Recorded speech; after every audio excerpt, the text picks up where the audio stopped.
I got a request from a customer recently to make a video on how to make maturing eyes appear larger and more elongated, and also to give a little bit of lift. So I'm going to do a little demo for you. My name is Lisa. I am an esthetician and a Seint makeup artist, and I am here to help you with your makeup and skincare needs. Okay, first, let me put my hair back just so I don't get any straggly flyaways, which I tend to get all in my makeup. All right, so obviously I have my base on.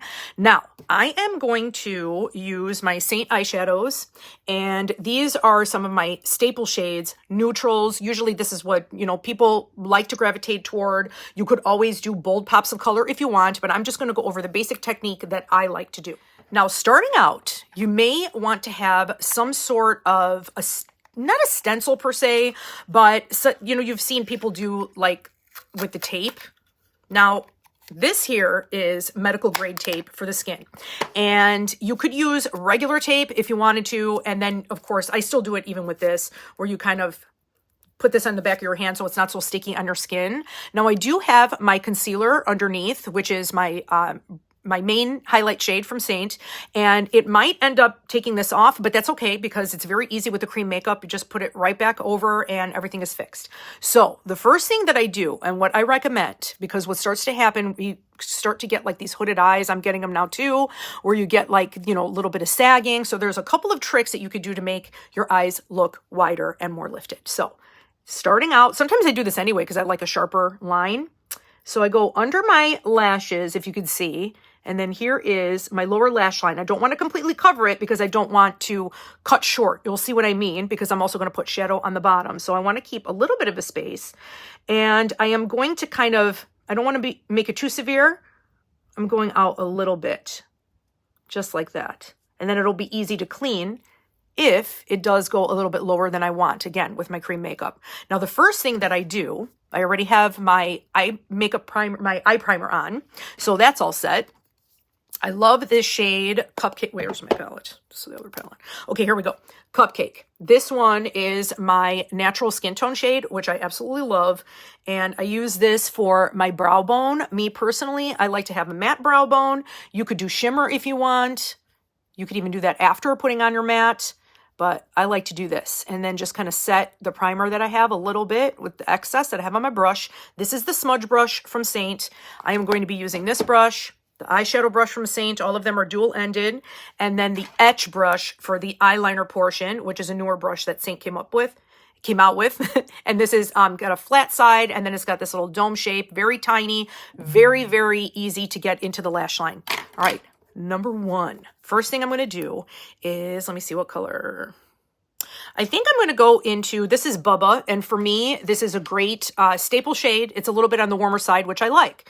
And I am going to grab my eyeshadow brush, and I'm just going to tip this in here. And I'm going to start to work in the crease. However, I'm not going to necessarily stay right in the crease because now I have this hood. I'm going to look straight ahead and place it above. So if I were to put it here and just left it concentrated here, once I open my eyes, I wouldn't see much of that color. So it's really easy to just kind of come up here, up on the top, and sweep back and forth. And now I've got my transition shade. And what I really like to do as well, I really like the matte look, but I have something, this is a shimmer, very subtle shimmer called Rome, which I'm also going to use so you can see the difference. But I'm going to start out with this Cupcake. There. And put this all over the lid. And there's a lot of kind of going back and forth, but you get the hang of this, like once you do it. And you keep doing it, and you see what colors you like. And now, my recommendation, in order to keep the eyes wider, first thing is, put your transition color a little bit higher. So then when you're resting, you can see that transition shade and it looks like your eyes are bigger. Also, deepening the outer corner with something a little bit deeper. And this one here is Coco. It's either Revival or Coco. I think it's Coco, which I love. And with the smaller bullet end, you go up on the side and you see I have this tape helping me to catch any fallout and also prevent me from not only going under the tape, but it also gives me a really stark line, which I like. So this is what I like to do. You see how like it gives the illusion where this is elongating my eye? There we go. Like so. And then marry these two together. And you could leave it like this, or you could deepen it up even more. So just play around with it. See what you like. I like to have this cleaning tile, the Seint cleaning tile, which when you're going in between shades is very, very handy to have. You've seen these color switches, I'm sure. Other makeup brands have it. You know, it's usually like a bigger tin, but I like to have this, you know, just clip it in your palette. This is a palette 4. So here's 6 shades of eyeshadow that I picked, and I could swap these out whenever I want, which is really, really cool. All right, so you could keep it matte like this, or you could put a little bit of shimmer. I like to use Rome because it is what we call, it's kind of like a low intensity shimmer. You see how it gives a little bit of sheen, but not too much, because some people feel that they don't want to get too glittery. We have those super glittery ones if you really want them, but you know, something like this. I love Rome. All right, now the next thing I'm going to do is go into Coal. So this is not black. It is a gray, but you could go and use Salem. We have Salem, which is a black eyeshadow. And I'm going to use this Etch Brush. Tap it. You see it on the edge. You could put eyeliner on first if you want, but if you want something very, very light and smoky and feathery, this is what I do. Stamp it. And then kind of feather it.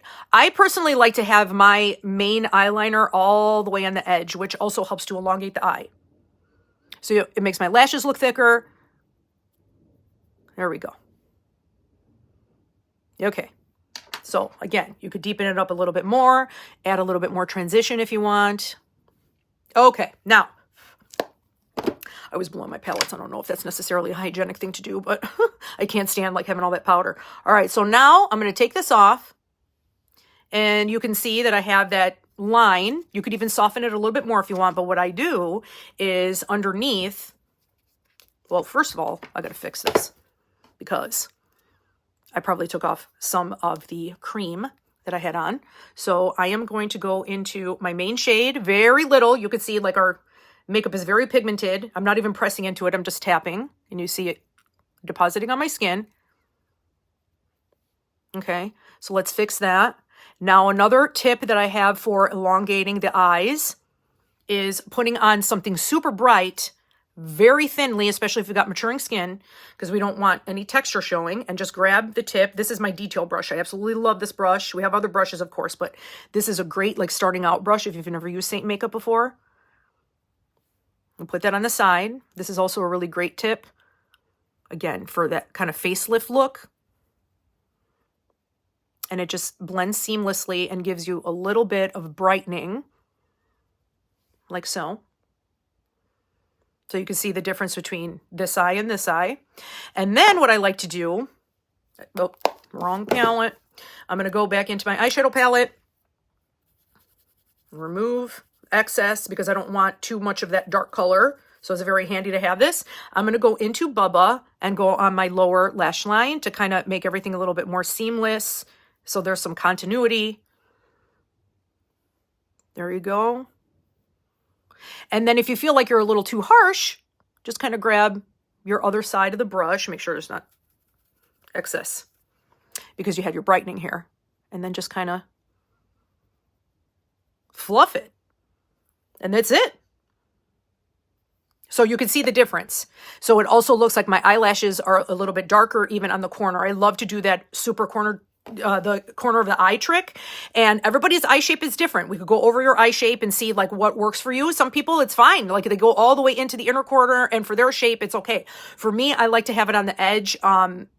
And I feel like it just kind of gives me more elongation and more lift, like Angelina Jolie. That is her signature look. She always, if you notice, look at pictures of her, she stops her eyeliner midway into her eye, and that's the look that I absolutely love. Let me put a little bit of lip on for my other, just so I could do like a little bit of an after.